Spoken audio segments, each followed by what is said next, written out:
Lion President Sir, Lion Chairman Sir, and all the Lions of the Lions Club of Meenambakkam, and Mission Guru Devo Bhava.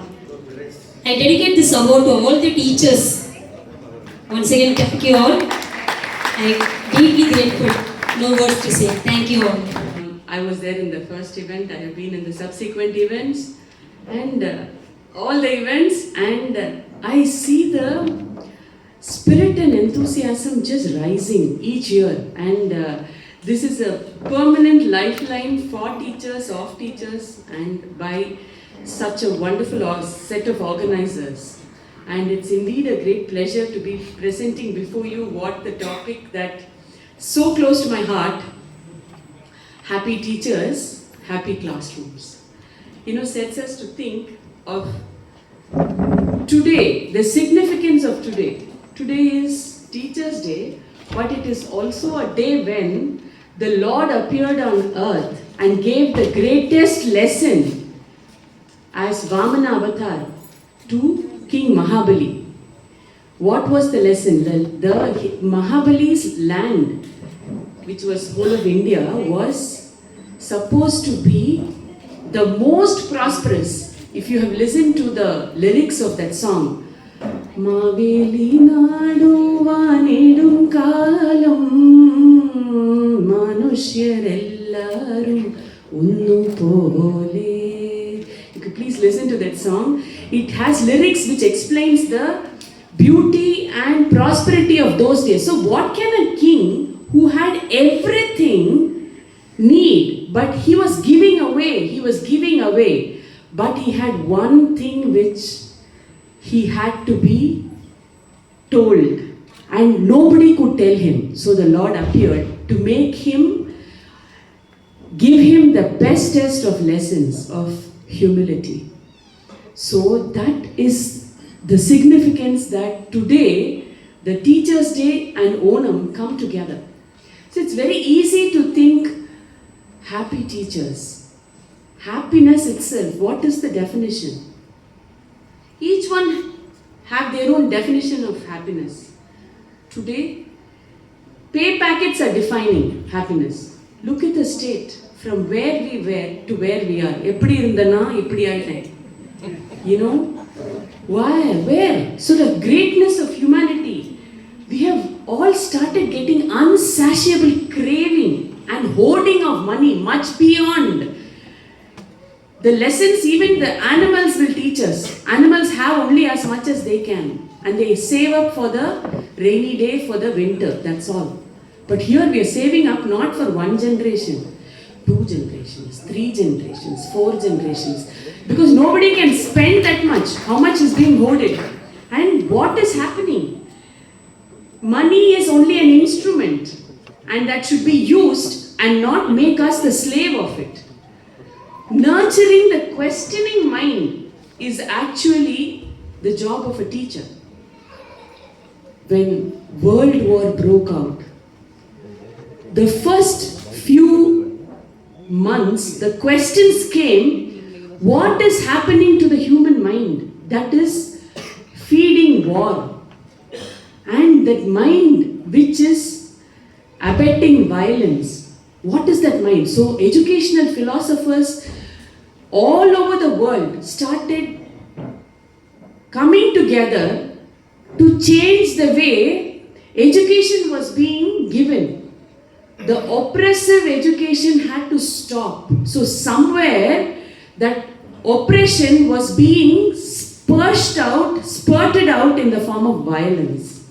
So that is what they started recreating what was in ancient times, what was embedded in our ancient civilization, which we have very conveniently forgotten with all the cravings that we have now. A busy city life. What to do, madam? We are so busy. We don't have time to anything. For anything, we don't even have time for our children. Then why have them? That's a different question.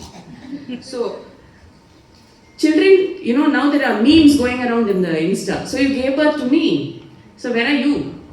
Like that, there are now artificial intelligence is creating consciousness moments for parents. Don't bring children into this world if you don't have time. Somebody has to tell that. Original thought versus doctored thought. So we have now seen how servility is now a pattern. We are used to always getting orders. We wait for orders. It's now become a part of our DNA. So dangerous. We don't have original thought. Humanity had original thought before, sadly, this whole oppressive, anglicized education came and spread itself.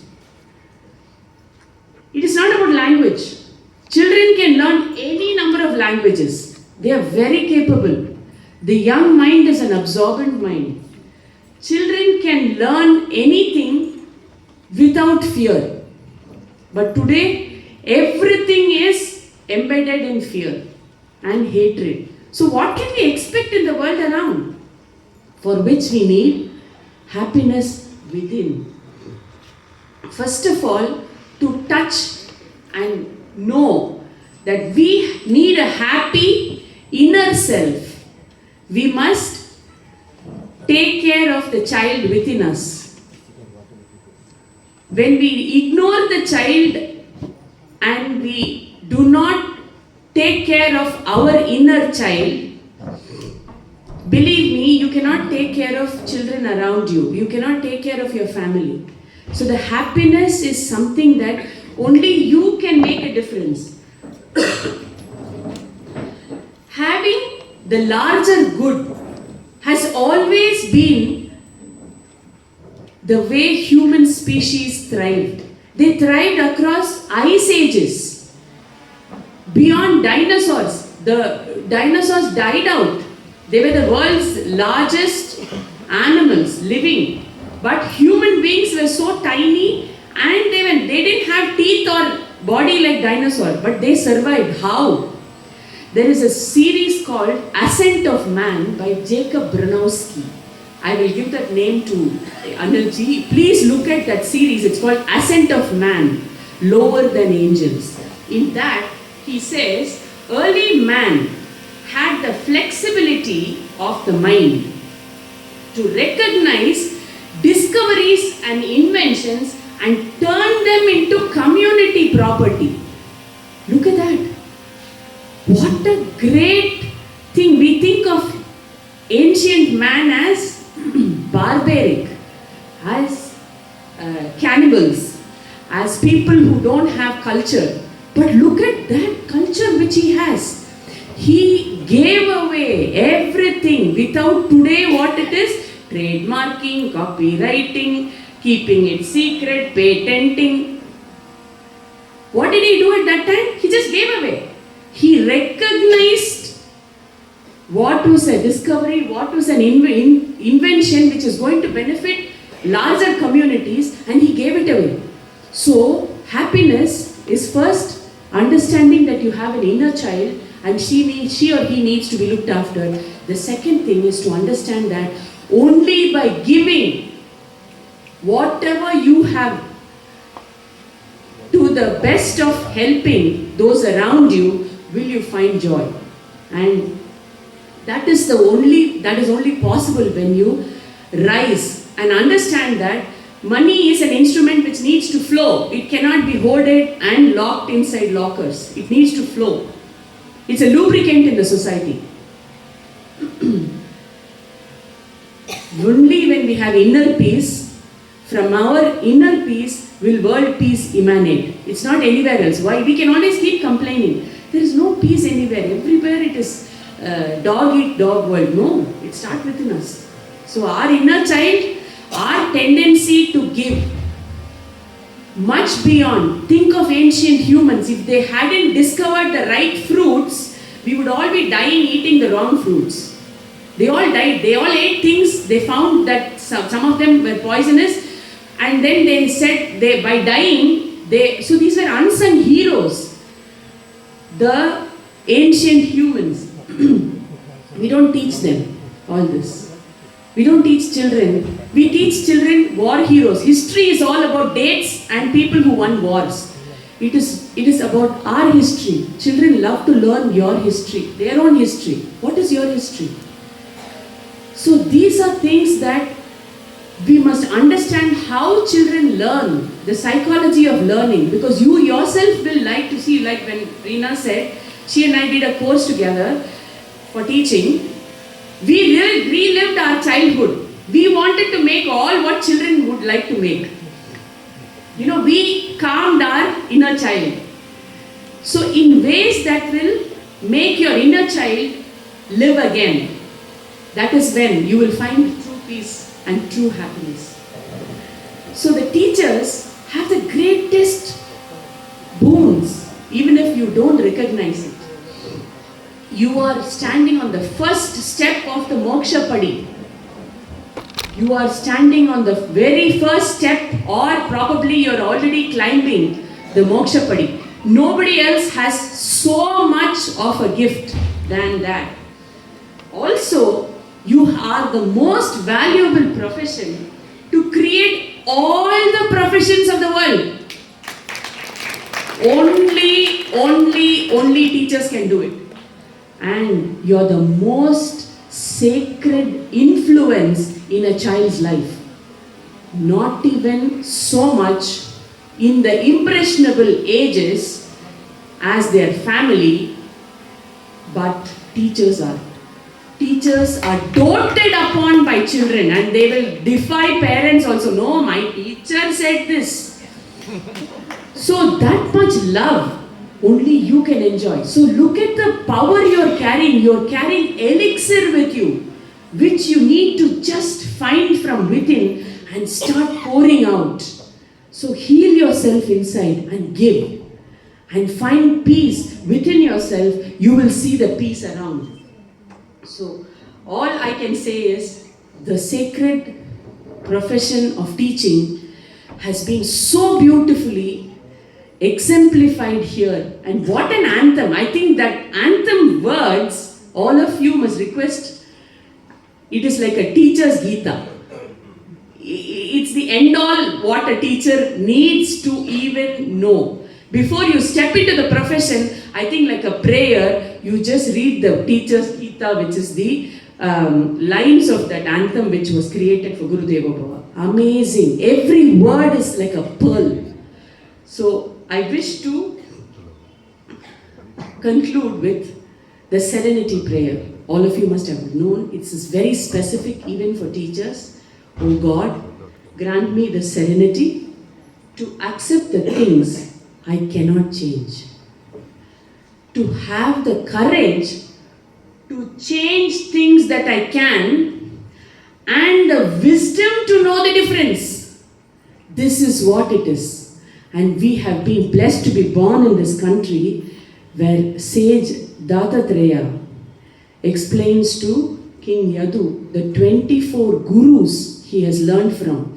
Please search that.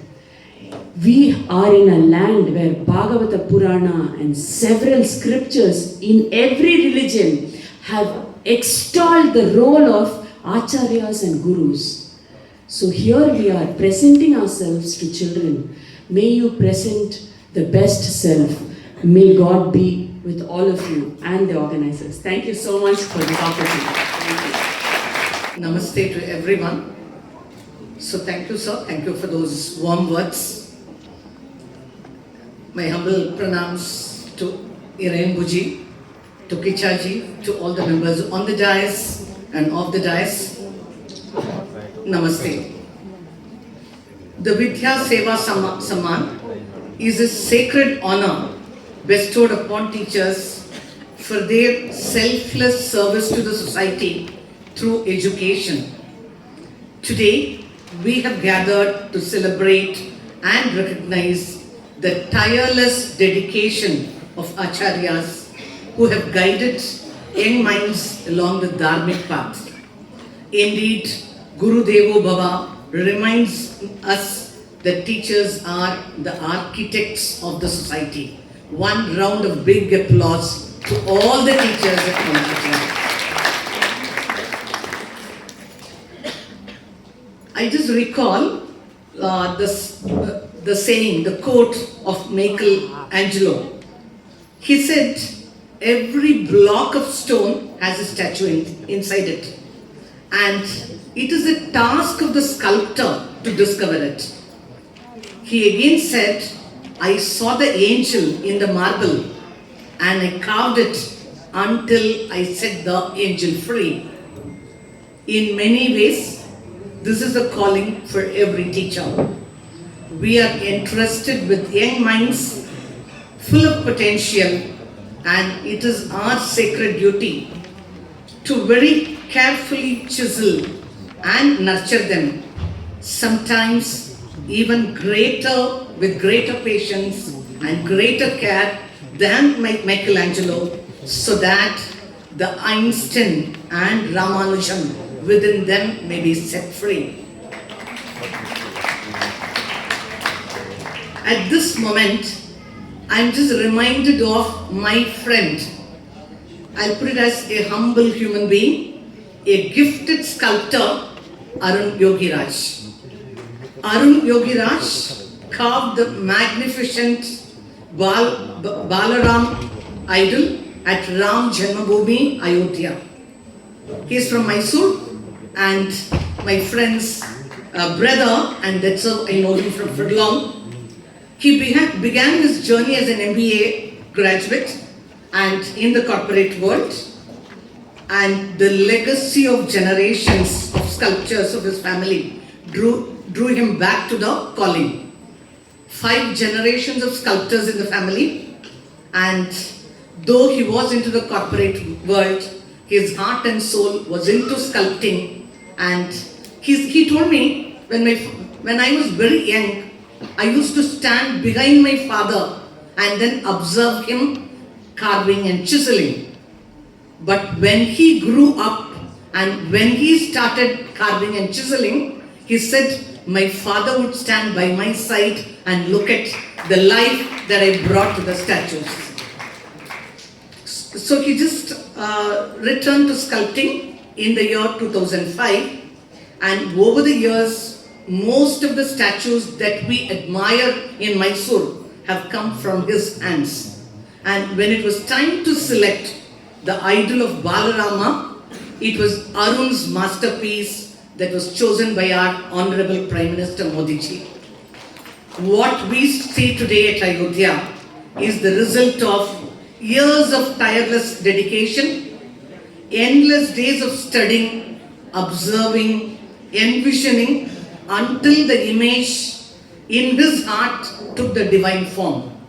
So, as teachers, we too are sculptors, but we don't work with stones, rather we work with the lives of young children. If we can bring the same level of commitment and devotion to our noble duty as Arun did. I remember Arun telling me, 6 months he used to go observe all the Rama idols, sit there in front of the idol and look at every curve. To see the right side, he would spend days together sitting and looking at the right side of the idol. Go to the left side, sit for days together. So, the commitment and dedication, what Mr. Arun Yogiraj had, the similar commitment, I think if you're going to bring it to our profession, into any work that we do, I'm sure this Matrabhumi will shine brighter for generations to come. And we are all role models. The awardees are role models for that. You have done a fantastic job, and I'm sure this is a lesson for each and every one of us here. Today, we know being a teacher is not that easy. A lot of challenges. As sir introduced me, I am into the teaching field right from 1986. Right from 1986, I am looking at kids, bringing them up, and those days it was very simple and easy. I just have to go stand there in front of them, just give a small trigger, and I don't know what magic I did. They used to come out with very good marks. I even recall my lab sessions. Initially, as a teacher in 1986 to do my lab session, I went to another mentor. I learned everything from the teacher. But the minute I taught them, my children were really beautiful. They said, "Madam, don't worry. Within a minute, they used to bring the masterpiece and show me." So those days, it was really simple. And I thought, I never felt the stress or anything. But days have changed. I think today we have a lot of challenges handling children. I'll put it as there are a lot of distractions. Maybe gadgets, social media, YouTube, Instagram, even harmful substances like drugs. I think we have everything. Yet, precisely because of these challenges, I think our role has become even more important. We must remain steadfast. We must guide them in the right direction to become responsible citizens and value-driven human beings. I think the responsibility on our shoulder is bigger these days. The teachers being honored today as shining examples of of the way they have just molded children, and I'm really grateful to the Lions Club of Meenambakkam for recognizing and empowering so many teachers who have uplifted the society. And when Lions Club recognizes and uplifts the teachers, I'm sure they are uplifting the entire society. May the Almighty bless each one of the teachers here with good health and happiness, so that you may continue to spread light and nurture a society rooted in values. Before concluding, I would like to read a few lines which is very closer to my heart. I think you might have seen this as a forward many times, but still I feel that that's really nice. As a teacher, I enjoy reading it. It says, I am a teacher behind every doctor. I am a teacher behind the economist. I am a teacher behind the astronomer. I am a teacher who may not live in a bungalow, or I may not drive an expensive car. Some of them think I have too many days holidays along with kids, not knowing how many nights I spent in correcting papers and setting question papers and doing a lot of work what others may not do. Policies are changing, educational policies are changing, syllabus is changing, expectations from parents and other stakeholders are increasing, stress is building, yet I am a teacher. My true wealth is in the success of my students. It does not matter if they earn more than me. It does not matter if they drive when I walk, because all that they are today and all that they achieve today carries within it the touch of a teacher. I am a teacher. I am a proud teacher. My salute to all the teachers here. Respected Ms. Shanthy Asokan, respected Ms. Vidya Shankar Chakravarthy, respected Mr. Anil Kicha, Mr. Balaji, Ms. Reena, dignitaries who have come to grace this function. I am very happy to be here with you this morning to present the citations and share some of my feelings regarding the topic, the role of teachers in nation building. I congratulate the teachers Mala, Vidya, Saravanan, Sarathi, Elias, Surjit, A. Chitra, V. Chitra, Rani Soumya,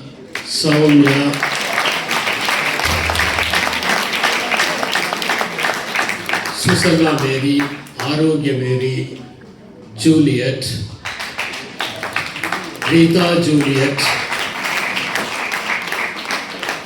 and others who have made this morning much more fruitful and meaningful. It was introduced that Miss Vidya Shankar was a chemical engineer and she left out the chemical engineering profession and dedicated her life for the cause of the children. As she was a chemical engineer, she found that her chemistry worked well with the children. And that is why she's still working for the children. I know Ms. Shanthy Asokan personally, and my children got educated under her tutelage. Vidya means education. Shanthy Asokan also means education because there were only two great emperors in India. One was Ashoka the Great and the other was Akbar the Great. Ashoka was the first emperor to establish the hospitals for animals. He was the first person to establish the veterinary hospital. And it was mentioned by Anil Kicha. Kicha, aap kiya acha. It was mentioned by Mr. Anil Kicha that history is full of accounts about wars, battles, gruesome murders and painful treacheries. The whole of history is written by the people who have won the war and the story of the people who fought earnestly but lost because they did not indulge in foul practices was not recorded. So the history that we read is nothing but the record of violence and not the record of silence. And Ashoka began the history of silence. So Shanti and Ashokan means the same thing. And he was the first emperor to educate the people of India through his rock scriptures. And they stand as testimony even today for good governance. The attempt taken by the Lions Club of Meenambakkam, I always say that the lions in the forest are not vegetarians, and you can find the vegetarian lions only in the Lions Club. So, they have taken this initiative to honor the teachers who have done extraordinary work in shaping the lives of the people. I am very happy that these awards are presented to the teachers from various walks of life. Some of them are music teachers. I always used to say that mathematics is the purest form of art. Music is the purest form of art. Mathematics is the purest form of science. And meditation is the purest form of spirituality. Next time, I would suggest a few names for selecting the awardees because I am interacting closely with a few teachers who have dedicated their lives for the cause of the students. I have been asked to talk on the subject, the role of teachers in building the nation. When we were young, we had enormous respect for the teachers. It was rightly mentioned by Ms. Shanthy Asokan that the days when we get educated, teachers were immensely respected. We always used to talk about teachers in our homes. There used to be only one teacher who will teach all the subjects. And when we receive an appreciation from the teacher, we used to feel so happy. We will show our slate to everybody we come across when we receive a good from the teacher. And they used to tell stories about our freedom struggle. They used to tell about Mahatma Gandhi. They used to tell about Bhagat Singh. They used to tell about Rani Lakshmi Bai. And we would be enthralled to receive those stories of knowledge and wisdom from them. When there were national festivals celebrated in our school, we used to go with zeal and zest, respect the national flag and salute it with patriotic fervor. Our teachers were our role models, and we would like to emulate our national heroes who worked relentlessly for seeking the freedom for this country. In our school, they used to arrange to take us to show the movies like Kappalottiya Tamilan. And when it was shown, we used to have shivers down our spine when we listened to the patriotic dialogues of Vibhus Chidambaram. Incidentally, today is the birth anniversary of Vibhus Chidambaram also. And I must mention that he is one of the great teachers that India has ever produced. Education was not just reading the textbook in those days, and it was more than mere learning by rote. Our teachers were role models. Whenever a flower blossoms in our garden, we used to pluck it and take it as a souvenir to present it to our teachers. When my teacher in the second class told that brinjal has got a lot of nutrients, including iodine, I started eating brinjal. Even now I have not referred to Google whether it has got iodine or not. Let it be a gospel. I have started enjoying the taste of brinjal after my teacher Savitri telling me that brinjal is a nutritious vegetable. Our teacher asked us to stand in a row and show our nails, trim our nails. From that day onwards, I started trimming my nails. When I went to my school for getting admitted, I did not complete 5 years, and they asked me to touch my ear, and I could not touch. Even now I am not able to touch. So my date was advanced to June, so I retired 3 months before my date of retirement. Those were the golden days, and when I recapitulate the glimpses of my golden childhood, I feel so ecstatic about it. It was mentioned by Miss Vidya that happiness is different from pleasure. There are 3 beautiful words in English. One is pleasure, the second one is happiness, and the third one is bliss.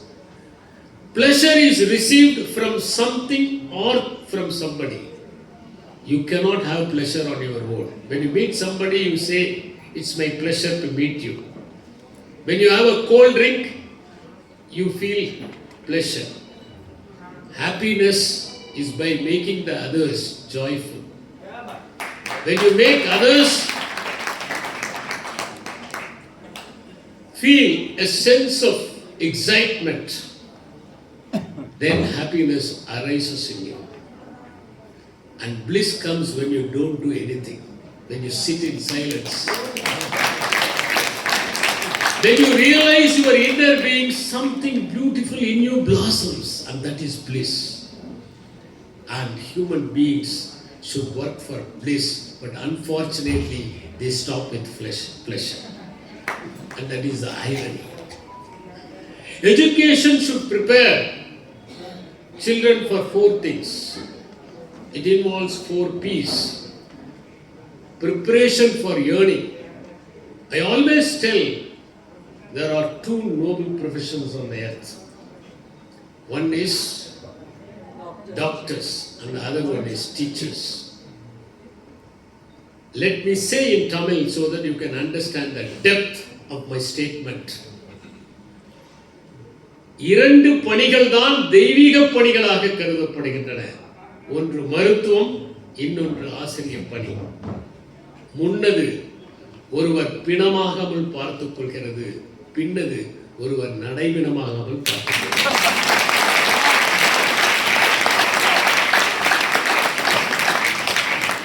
Doctors save life and teachers give life. So preparation for yearning. You have to eke a livelihood out of your education. Preparation for living. Living is different from yearning. You can come across large number of people who are simply vegetating. There is no life left in them. Bernard Shaw said, many people die and only a few are buried. They are already dead. They don't have life in them. You meet people, see their eyes. Do they have life? I have seen people in monasteries. I have seen people in temples. And they are all the people supposed to be priests, doing puja for all 24 hours. But see their eyes. You find so much of ambition in them, so much of craving in them. There is no contentment, there is no satisfaction. You cannot find even the trace of enlightenment in their being. And you don't feel peace when you are around them. So, education should prepare you for living. Living meaningfully. In Tao they say that unless you grow, unless you sprout, unless you blossom, you have got no life left in you. That is why Emerson said, people do not age. Only when they stop growing, they age. So growth is a continuous process. The third one is to prepare them for understanding. Today people have degrees behind their names. People have very good marks. I go to various institutions and I will be given the responsibility of distributing the prizes. And when the children come, I find them without life, without understanding. There is not even an iota of happiness in their eyes. Why? Why they have become dry? Because of the cutthroat competition, they have lost the zeal and zest. How can they understand the fellow beings? Shakespeare says in Macbeth, when the people come and tell him that they have cut the throat of Banquo, Macbeth will say, you are the best of the cutthroats. So, in this cutthroat competition, they have not understood this world. They are not able to appreciate the plants. They are not able to appreciate the trees. They are not able to observe the tree right in front of their house. They are not able to enjoy the full moon. They are not able to understand the beautiful waves in the ocean. They are not able to understand the people around them. They are not able to understand the pain of hunger, the agony of sickness. They have all become selfish. Education is not to teach selfishness. Education is not to make them indulge in cutthroat competition. The fourth one is prepare them for participation in the problems which are involved in making this world much more beautiful. We have inherited this world from our ancestors. Is it not our duty to make it much more beautiful than what we have inherited? Education should prepare. We have got 4 types of students. One is like a sponge. They absorb everything, both good and bad. Then you have got a funnel who will let out everything. And you have got the strainer who will retain the trash, who will retain the scum and leave the cream. Then you have got the sieve who take the best. Not the best from the teachers, the best in the world. They will have positive outlook about life. They will see the best points in every human being, and that is where education becomes complete. I am of the opinion that, as it is said in the Tamil grammar book Nadu, a teacher requires certain qualities. The first one is patience. Second one is knowledge. Third one is love. Fourth one is wisdom. Fifth one is compassion. Sixth one is good manners, because the students learn from the teachers. And then you should have culture. All these qualities are very, very important as per the grammar book Nadu. I have come across 2 extraordinary teachers. Once I went to see a movie, and before a movie, in those days they used to screen a newsreel. And the newsreel was much better than the feature film. Sometimes it happens. So the feature films was much better. Sometimes you go to a restaurant, the starter will be better than the main course. So in the documentary, it's all about 2 teachers, a couple, Marxist couple in Kerala. They went to a hillock tribal village. And in that tribal village, they have to educate the tribal children. They discovered to the dismay that no teacher ever went to teach the children. They used to go there, stay there for a single day and come back. The entire school building was in ramshackles. Horrible environment. Children were not interested in studying. Tremendous deforestation. The people were all living in obscure poverty. And these 2 teachers conduct street plays, emphasize the importance of education to the villagers, get the students enrolled. With the contribution of villagers, renovate the school building and then teach them in the class. They don't teach only in the classroom, but they take them to various places. Sometimes the class on language will be held on the banks of the pond. Sometimes they will take them to a tree shade and then they will teach. And the children were so interested because they did not have the teacher-centric classes. They had the student-centric classes. The children were so happy they attended the class. They introduced new varieties of crops. They organized the villagers to plant trees. Then, with the help of the villagers, they desilted the channel and streams started flowing through the channel. The village became prosperous. They stayed there for 12 years, transformed the village, and when they left, all the villagers were with tears.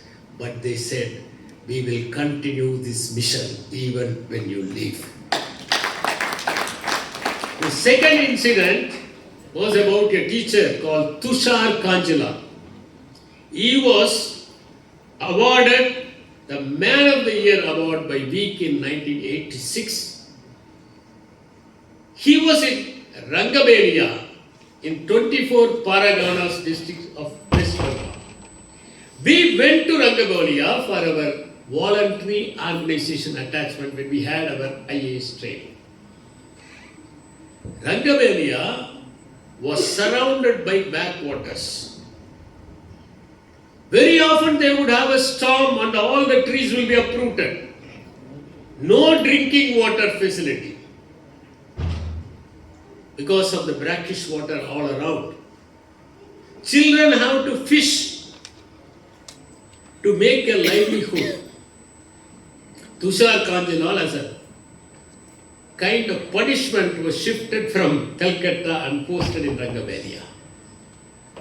Tushar Kanjilal went there, organized the villages in 40-45 blocks, made them dig a pond in right front of their house so that they can store the rainwater, which can serve as a source for drinking water and for pisciculture. Classes will be held in the school when there is low tide so that children need not have to go for fishing. And he made the villages to have a kind of organization by which every house will make a plan, and that will be integrated at the village plan, and funding will be done for the next year. There were Sundarbans just near Rangabelia, so something called Call of the Wild used to happen to the men of Rangabelia. They will go to the Sundarbans to collect honey and they will be killed by the man-eaters. All those widows were organized and they were given training on various skills. When we went to Rangabelia, we were shocked to see that there was no electricity. Tushar Kanjilal said, we don't require electricity. If you give electricity, then they will see the television. They will use all modern gadgets. We don't want electricity.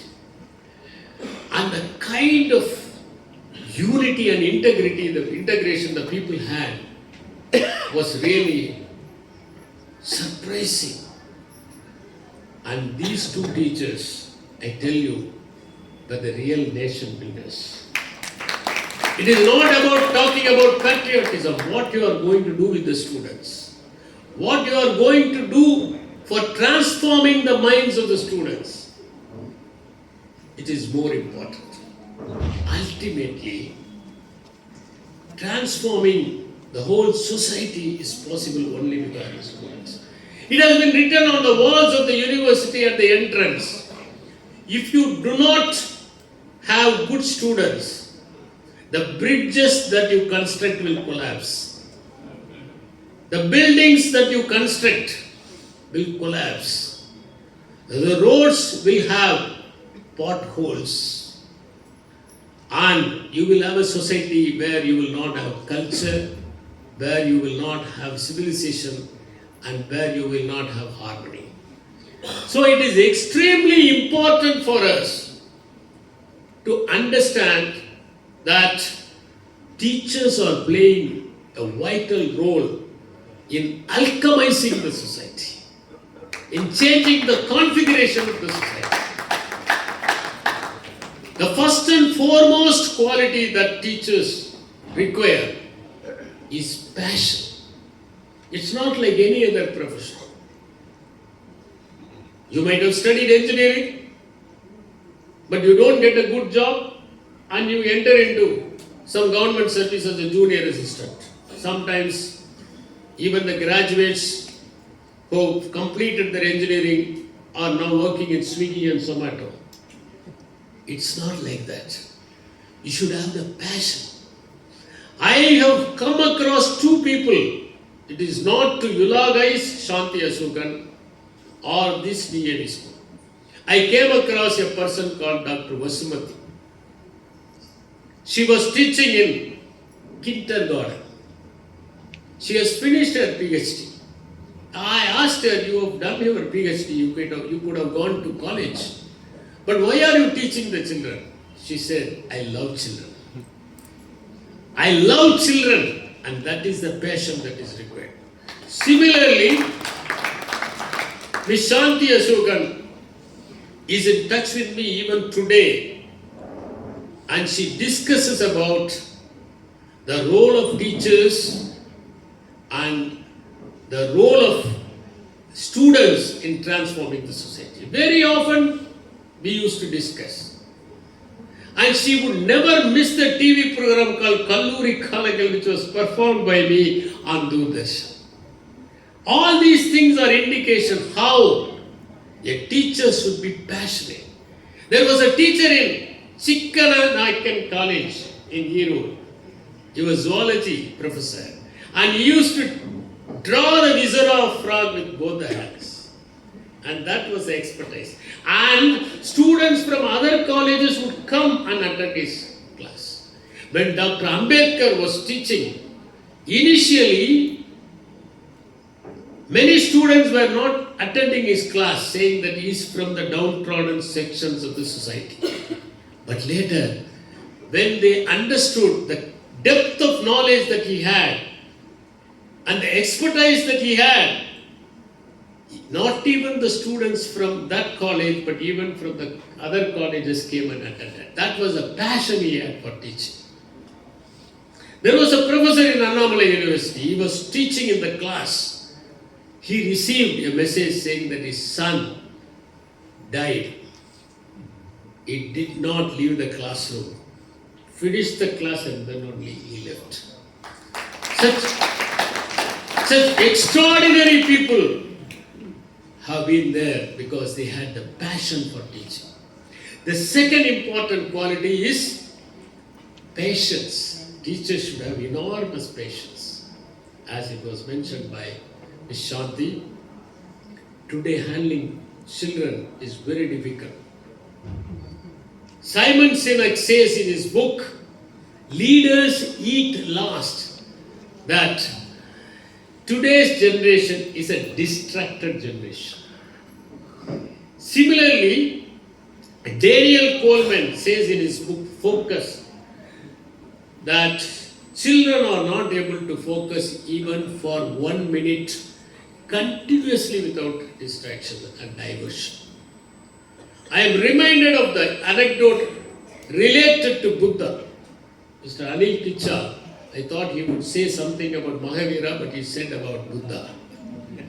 Mahavira also had extraordinary patience, because when Chanda Kausika bite him, he was patient, and instead of blood, milk came out. Am I right?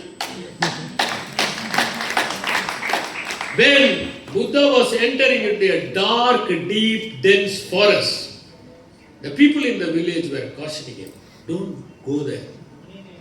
There is a person there. He is known for his gruesome behavior. He will cut the fingers of the people and have it as a garland. His name is Angulimal. Angulimal will do that. Don't go there. Buddha said, let me go there because I am not scared of death. Really enlightened people will never be scared of death. Keep it in your mind. If you don't have fear for death, that means you are reaching enlightenment. So when he entered into the forest, Angulimal appeared before him. How dare you enter into this forest? It is my territory. I am going to kill you. Buddha said, okay, you can kill me. No problem. I have already started watching my body as a witness. If you watch your body as a witness, how could death affect you?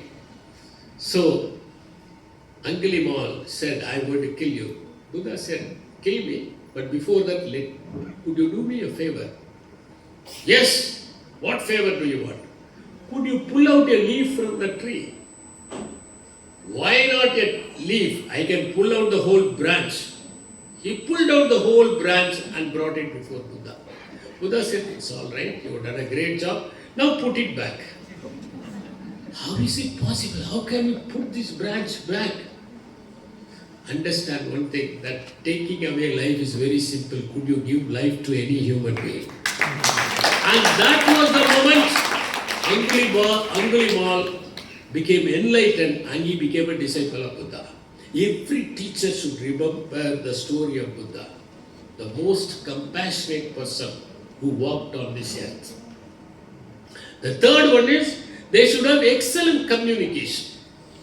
Today, communication means it is not just speaking. A good communicator should be a good listener also. Do we have the ears to listen to the children? Do we have the heart to listen to the children? Communication is not just using the verbal communication, it's physical, it's body language, non-verbal communication. Only 7% of our communication is verbal. 93% of our communication is non-verbal. We speak through gestures, we speak through facial expressions, we speak through eye movements, we speak through postures, and we speak through intonations and our voice modulations. Therefore, it is very, very important they should be good in audio, visual, verbal and non-verbal. The fourth important thing is that they should not compare between two students. It was mentioned by one of the students saying that she likes her teacher because she never compares her with the other children. Every child is unique. That is why Khalil Gibran said, your children are not your children. They come through you but not from you. So never compare your child with the other child. Every child is unique. Never think that your intelligent tests are authentic. Your intelligent tests are simply useless.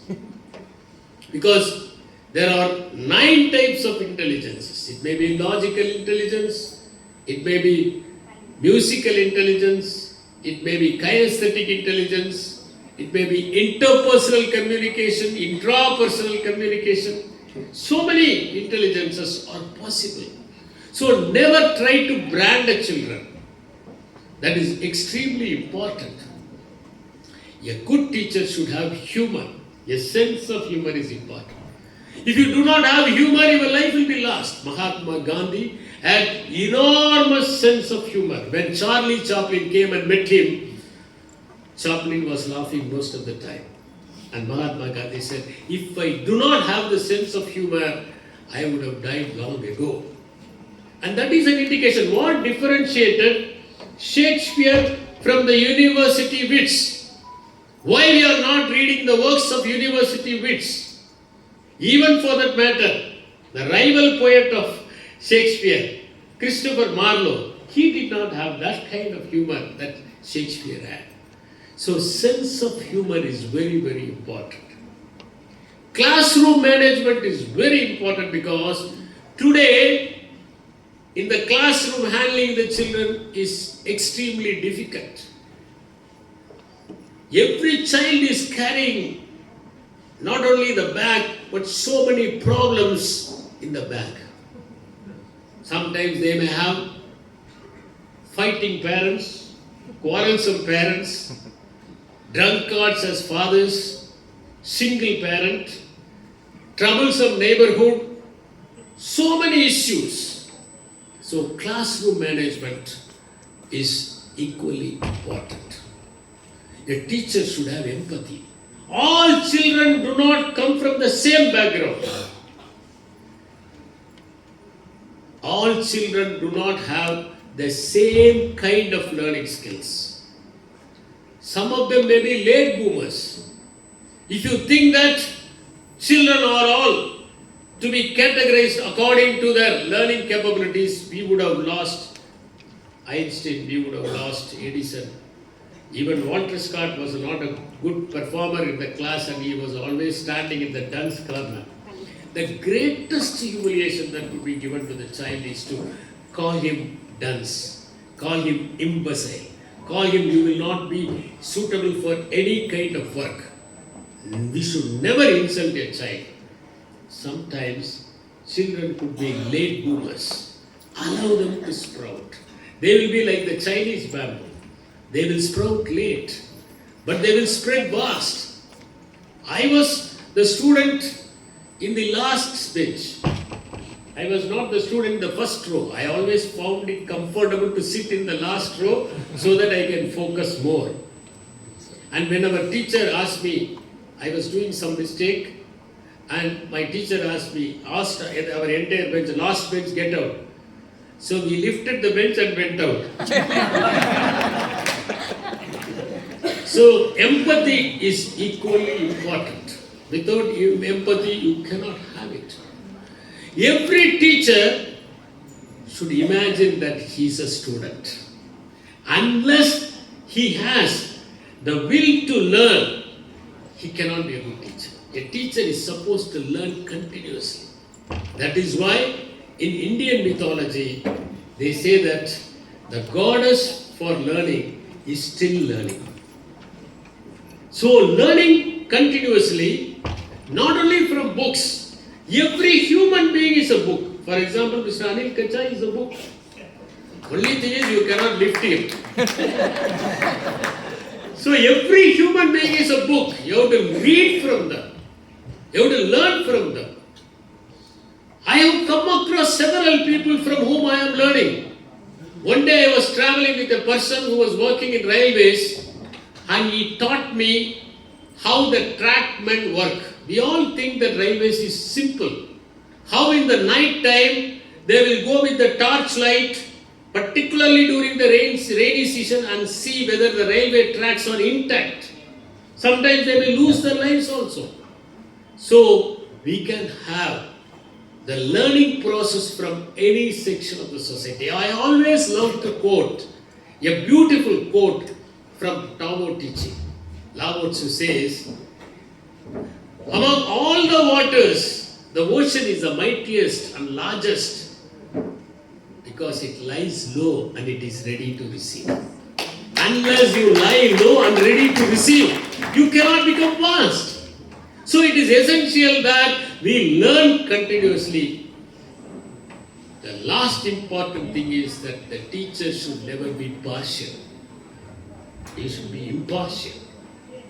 Don't differentiate children from their background. Don't differentiate children saying that he is from my community, my locality, my religion, my caste. Never do that. The moment you step into the class, you should forget your religion, your caste, your community and your language. Every student should be treated like your children. In order to build a nation, we have to create a positive environment, and it is essential that certain qualities are inculcated in the minds of the children.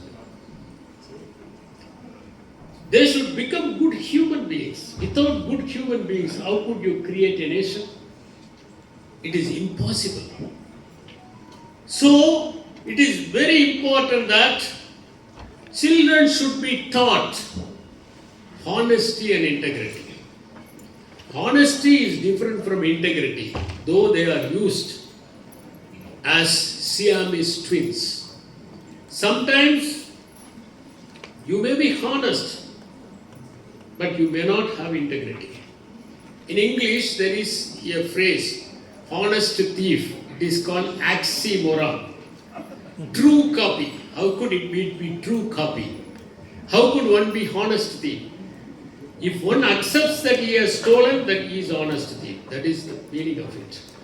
But integrity means you have to set right what wrong has happened. Abraham Lincoln once worked as a shopkeeper, and somebody gave more change. When he realized that he has got more change, he walked several miles to return the money, and that is integrity. Discipline is important. Unfortunately, we think that conditioning is discipline. Conditioning is forced. Conditioning is external. Conditioning tries to stunt the children. That is why when the teacher leaves the classroom, you have a pandemonium inside the classroom because it's conditioning.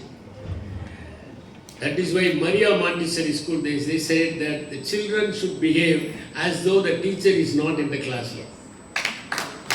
She said, therefore, we don't want to condition the children, we want to discipline the children. Disciplining is spontaneous, it is natural, it is voluntary. The moment you get disciplined, your behavior will be the same whether you are alone or with people. The conditioning means your behavior automatically changes when you are with others. You have to teach empathy to the children. What is the use of education without empathy? When you are not able to understand the agony and sufferings of others, the whole purpose of education is lost. Therefore, empathy is also important.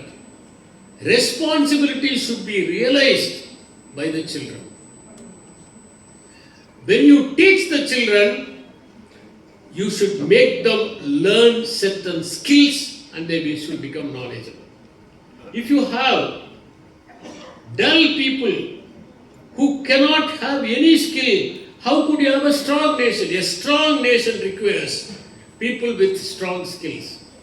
Fidel Castro delivered a lecture in which he said, no other nation can conquer our country because we teach them how to handle the cannons when they are studying their 9th standard. He said, we have only 4 national television channels and they run only for 6 hours. And in those channels, we have only information related to education and health being telecast. And that is why Cuba was not defeated by others. So skills should be taught and they should contribute something to the nation in some way or other with the help of their skills. It is also essential that the students should have essential components of responsible citizenship. They should have democratic values. They should have civic sense. They should understand the rights and responsibilities.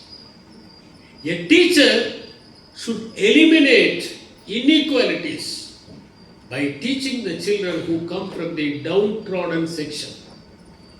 As I told already, they should never differentiate the children based on caste or creed. The teacher should be influential and inspiring. We have come across several teachers. For example, Ambedkar was molded by his teacher Mahadeva Ambedkar. And his teacher wrote his name as Ambedkar, and that prevailed even today. There were teachers who molded great personalities like Abdul Kalam. He was molded by his teacher Solomon, Ayadurai Solomon. Einstein was molded by his teacher Max Talmud. Edison did not have a teacher to mold him, but his own mother shaped him. Akira Kurosawa was molded by his art teacher, and that's why we have the beautiful movies of Akira Kurosawa. And they inspired the entire city world. I can quote you umpteen number of examples where the teachers were influencing and inspiring the students. As a teacher, you can contribute to the nation building directly also. I told you about the indirect methods by which you can shape the lives of the children and make them understand the role. Directly also you can shape them. Teach them the preamble of the Constitution. What is the lofty ideal with which our Constitution has been framed? We have got the fundamental duties which was introduced by the 42nd Amendment of the Constitution. 10 duties were included in 51A of the article of the Constitution. The most important article is to respect the Constitution. We should teach the children and tell them that they should respect the Constitution. They should respect the national anthem and national flag. The national flag is not simply a piece of cloth. It was won by the sacrifice of millions and millions of youth, and they have to understand the significance of it. When we were children, they used to scream national anthem when the movie was over. Then they stopped it because the people were not standing erect. Even for 52 seconds, our people were not ready to stand and respect our national anthem, so they disbanded the practice of screaming the national anthem. They would sit for 4 hours, they would commute for 2 hours, they would wait for half an hour, but they will not stand for 52 seconds. We have to teach the children about the meaning of national anthem, how to sing it. Every word has got some significance, and we have to tell them how the national anthem is to be sung. They should understand the importance of this national anthem and national flag. The most important thing that we have to do today is to promote harmony and common brotherhood. If India doesn't have unity and integrity, this nation cannot sustain for a long time. It is very, very important that we have to promote harmony and common brotherhood. Every fellow Indian should be respected as a brother. Don't differentiate him on the basis of caste or community. As Khalil Gibran said, as different fingers of different size lead to the same palm, we should all focus on the national integration, unity, and we may be different like the fingers of the hand. This is very, very important.